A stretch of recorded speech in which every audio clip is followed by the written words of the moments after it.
Hey there. So welcome to this part of the video or this part of my channel where I actually share something from Atomic Habits that will help you in learning English. Yes, something from Atomic Habits can actually help you in learning English. Besides reading the actual book, just reading it for, to get everything that it teaches you here, which is to make habits or break bad habits, but even for other things, right? Any other habits that you want to make. But I'm going to focus this on learning English. All right.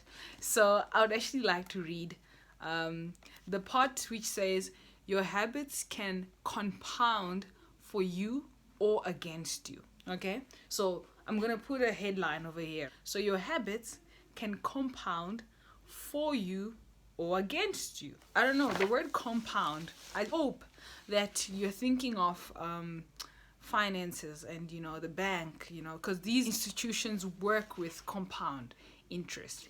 Like if you hear the word compound interest, you probably did it in school or in varsity where you learned how to the formula of compound interest, right? Or so that's something very little accumulates to something very big.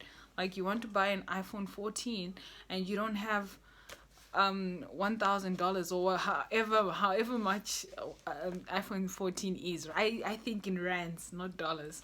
So I'm guessing $1,000. Not 1,000. I think $2,000.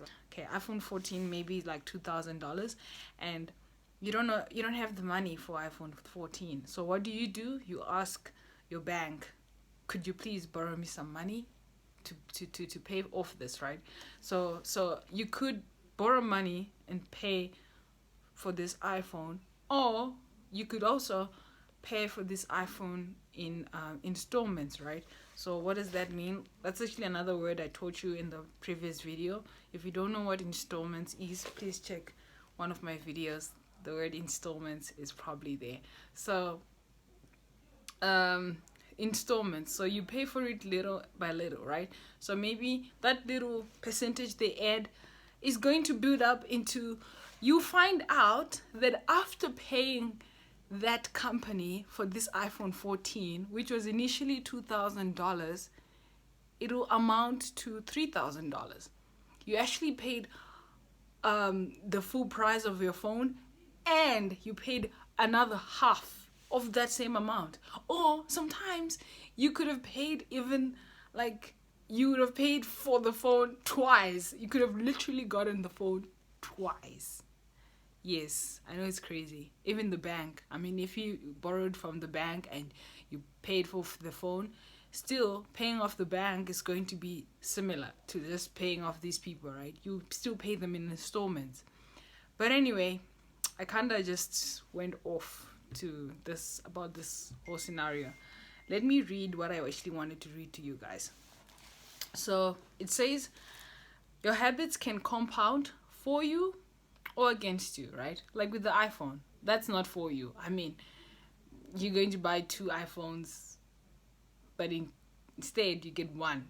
You're paying for one, but the compound interest almost gets you to 2 iPhones. But anyway, if it's compound interest is working for you, now I'm gonna read that part. That's gonna work for you. Okay, so knowledge compounds. Learning one new idea won't make you a genius, but a commitment to lifelong learning can be transformative, right? So if you commit to learning something for a long term, you can then transform yourself or transform your abilities, right? Or your capacity of understanding whatever concept it is, or your ability of just knowing something, right?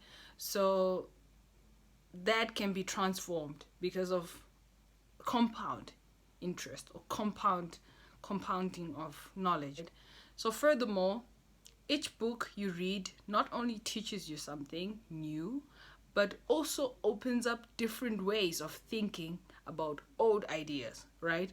I don't know if this relates to you, but Christians read the Bible, and they've been reading the Bible. You find somebody who's been reading the Bible from the age of, since they could speak, to all the way 50, you know, or 60 or 70, you know, they've been reading, right? And you find out by the age of 70, they still find something new. It's not that the Bible has changed. It's just still the same thing. It's just that what happened is what they're saying over here.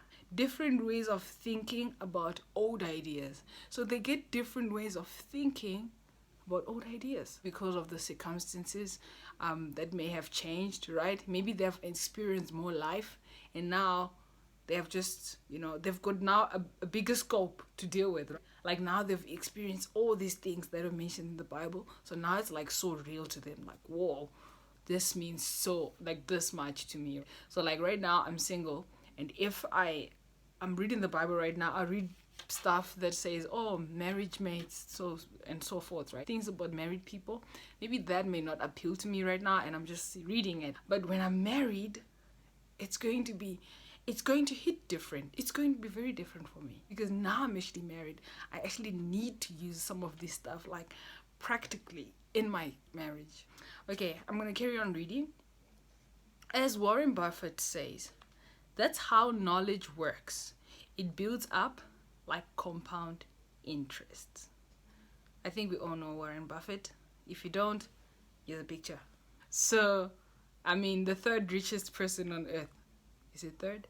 Is it fourth? Did the numbers change? But anyway, top 5, right? Top 5 richest person in the world. And he says that knowledge, that's how knowledge works. It builds up like compound interest. He believes in a lot. He believes a lot in compound interest. If you've watched his videos of him just speaking, or even read his books, he talks a lot about compound interest when it comes to money, and when it comes to just in general life, just living. He also talks about compound interest. So that's it for today, and I hope you got something from this. I know I spoke a lot about other things, but hopefully you got the message. Okay, bye.